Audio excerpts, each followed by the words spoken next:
Nagluto na naman tayo ng hindi masarap. Ginisang gulay sa mahampan na masarap na pork chop. Tara! Tara! Luto tayo.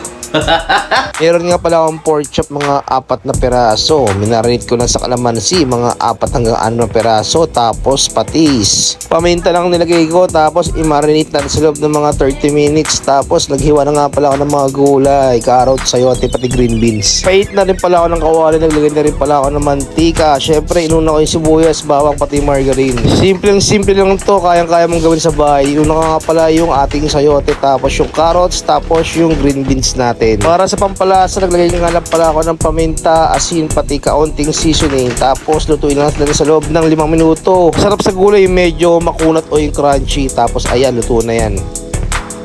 Natin yung pork chop.